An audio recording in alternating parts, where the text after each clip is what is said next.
And welcome back to my channel. I hope कि आप सब लोग ठीक होंगे, फिट होंगे और मजे में होंगे। तो जनाब आज मैं फाइनली जिम जा रही हूँ और फर्स्ट डे है मेरा, तो मैंने सोचा आपके साथ भी शेयर करती हूँ। तो बस प्लान ये है कि 10 बजे से लेके तो 12 बजे तक हम जो है ना जिम में होंगे और वापस आके जोहर की नमाज का टाइम हो जाएगा, तो इसलिए मैंने खाना वगैरह जो है पहले से रेडी कर लिया है, क्योंकि वापस आके थोड़ा सा मैं चाहती हूँ रेस्ट करूँ और बच्चों को फिर स्कूल से भी लेना है। तो फिर तो आपको पता है कि सारा सिलसिला वो शुरू हो जाएगा कामों का, तो इसलिए काफ़ी सारे काम मैंने पहले से कर लिए हैं और जो रह गए हैं वो मुझे वापस आके करने हैं। तो चलें फिर जल्दी से चलते हैं क्योंकि हस्बैंड मेरे उठ चुके हैं। अच्छा, बहुत से लोग मुझसे पूछ रहे थे कि आपको तो जिम जाने की ज़रूरत ही नहीं है, तो आप क्यों जा रही हैं जिम। तो इसका आंसर जो है ना मैं आपको इसी वीडियो में दूंगी और मुझे बुरा बिल्कुल भी नहीं लगता, आप बिल्कुल सवाल पूछ सकते हैं, मेरी फैमिली की तरह हैं। तो चलें अभी तो चलते हैं और वापस आके फिर मैं आपको सारे जो क्वेश्चंस हैं उनके आंसर्स देती हूँ।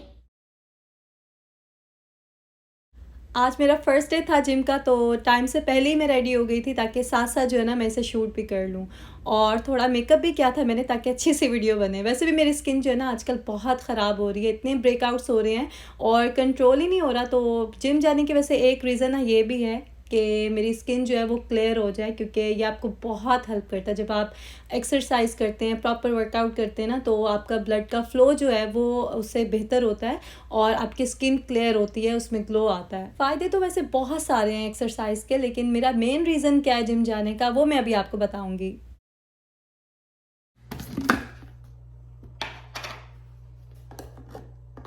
आपके 2 डालने हैं ना और अपना 1 डालूं? अपना तो 1 डालूं, मैंने क्या करना है। इसमें कितना लिखा हुआ है? नहीं, इसके ऊपर लिखा हुआ है 47, अबाउट 1 स्कूप लिखा हुआ है यार, वो दूसरा होता है जिसमें 2 डालने होते हैं। मैंने कोई पहलवान थोड़ी बनना है। मेरे 2 डाल, आपके तो 2 ही डाले हैं। चलें जी, मैं बिल्कुल रेडी हो गई हूँ। आप प्रोटीन भी ले लिया मैंने, साथ में पानी की बोतल भी ले लिया, तो चलें फिर चलते हैं जल्दी से। मेरे हस्बैंड डेली जिम जाते हैं, सिर्फ 1 दिन वो वीक में ऑफ करते हैं, तो मैंने ये सोचा कि मैं उनके साथ ही जाऊंगी। लेकिन वीक में 4 डेज़ मैं करूंगी, बाकी 2 दिन घर पे ही करूंगी थोड़ा बहुत और 1 दिन जो है ना वो मैं रेस्ट दूंगी मसल्स को। तो यही हमने सोचा कि 10 से 12 बजे का टाइम रखते हैं, क्योंकि आने जाने में भी टाइम लगता है। तो टोटल जो है ना हमें 2 घंटे लग जाएंगे आने जाने में और वहाँ पे एक्सरसाइज करने में। स्टार्टिंग में मैं लाइट सा ही वर्कआउट करूँगी और फिर आहिस्ता आहिस्ता उसको इंक्रीज़ करूँगी, क्योंकि मेरा स्टेमिना जो है ना वो बिल्कुल भी नहीं है। और जिम जाने का मेरा मेन रीज़न ये है कि मेरे मसल्स जो है ना वो बहुत वीक हो गए और मुझे अच्छा खासा पेन होता है उसकी वजह से। मैं थोड़ी देर भी खड़े होकर अगर काम करूँ तो मुझे पेन शुरू हो जाती है, पाँव में भी, टांगों में भी और कमर में भी अच्छा खासा पेन होता है। और सबसे ज़्यादा जो इशू है ना वो मुझे शोल्डर्स में होता है। मुझे शोल्डर पेन बहुत ज़्यादा होने लगी है और मैं नोटिस कर रही हूँ कि कुछ महीनों से ना ये ज़्यादा होती जा रही है। बच्चों के बाद ना आहिस्ता आहिस्ता बॉडी में फ़र्क पड़ जाता है, स्पेशली अगर सी सेक्शन हो तो उससे आपकी बॉडी अच्छी खासी इफ़ेक्ट होती है। और इसके साइड इफ़ेक्ट्स ही हैं ये कि आपका स्टेमिना नहीं रहता, आप जल्दी थक जाते हैं, आपके मसल्स वीक हो जाते हैं। और सबसे बेस्ट वे है कि आप जो है ना जिम जाएँ, एक्सरसाइज करें, क्योंकि घर पे ना उस तरह से हो नहीं सकती। हो तो सकती है लेकिन वही बात है ना कि हमें वो मोटिवेशन मिलती नहीं है घर पे। तो जब आपको पता हो आपने डेली जिम जाना है, वहाँ पे जाके आपने वर्कआउट ही करना है और कोई काम नहीं है आपको, तो फिर आप जो है ना वो कॉन्सेंट्रेट करते हैं और अच्छे से फोकस करते हैं अपने वर्कआउट पे। मेरे हस्बैंड तो बहुत सालों से वर्कआउट कर रहे हैं, तो वो माशाल्लाह से अच्छा खासा वेट लिफ्ट कर लेते हैं, लेकिन मैं अभी जो है ना सिर्फ 10 केजी और 20 केजी से जो है ना स्टार्ट कर रही हूँ और वो भी मुझे बहुत लग रहा था। पहले भी मैंने एक बार ना जिम जॉइन किया था, तब अली छोटा सा था, तो मुझे डिलीवरी के बाद जैसे होता है आपको वेट रिड्यूस करना होता है, अपनी बॉडी को शेप में लाना होता है, तो इसलिए मैं गई थी जिम और 3 महीने आई थिंक मैंने किया था। और उसके बाद फिर मैनेज नहीं हो रहा था मेरे से, क्योंकि बच्चों का स्कूल जो है वो स्टार्ट हो गया था, समर वेकेशन थी, तभी मैंने किया था जिम। तो फिर मैनेज नहीं हो रहा था, तो मैंने फिर जो है ना वो क्विट कर दिया था। और उसके बाद दोबारा पता नहीं क्यों नहीं सोचा, घर पे मैं करती रही वर्कआउट ऑन एंड ऑफ, लेकिन इस तरह से प्रॉपर जिम जो है ना अब मैंने सोचा कि मैं ज्वाइन करूँगी और इसे कंटिन्यू भी करूँगी।